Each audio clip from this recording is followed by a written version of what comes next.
Hello everyone, it's Matt here, and these are some of the things you can do with the 4DBrix buffer stop from the modular track system. Now, there's two sort of styles to this, sort of like the standard bar and then actual buffers, and you can sort of see the original sort of like piece here.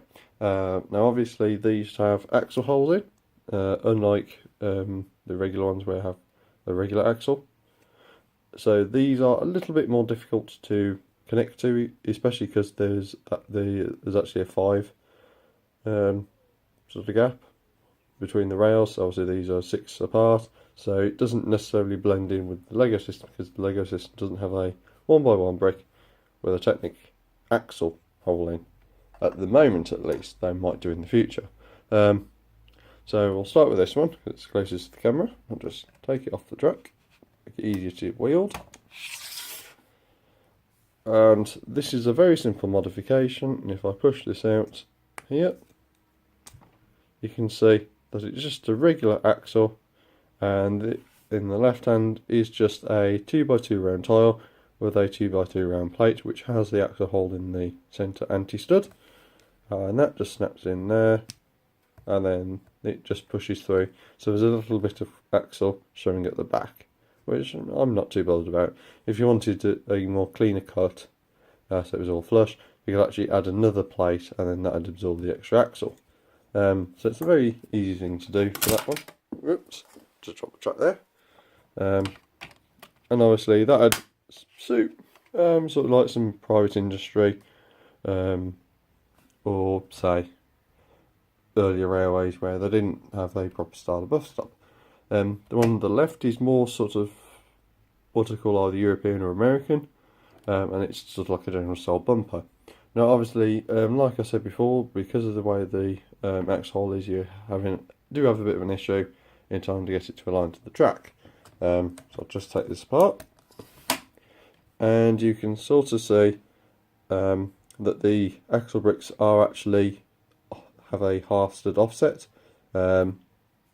And I actually had to counter that by using the 3.18 sort of like inverse studs on the reverse of the plate, which actually fit in to the hollow holes on the top of the axle bricks.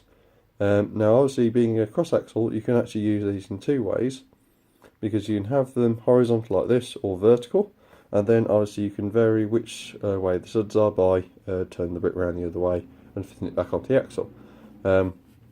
So obviously this is a very basic one, and I've currently got like a hazard striping here, and obviously there's still room at the top for lights, for example, or maybe you want a pole with a light on, for example, behind the bus stop.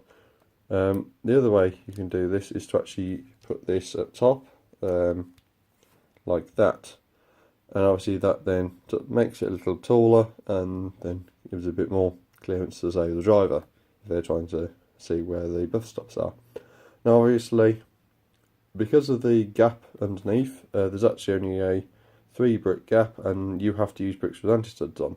So obviously this one here wouldn't actually work unless you used it that way around. So it wouldn't fit there, but it would fit, for example, like that.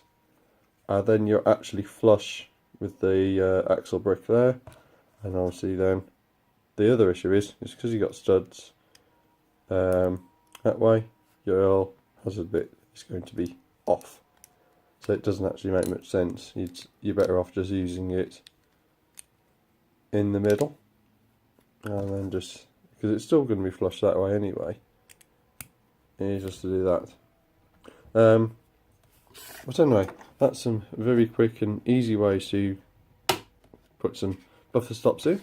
And obviously these pieces do just snap into regular Lego track, as you've just seen. But anyway, that's all from me for now, and I'll see you in the next video.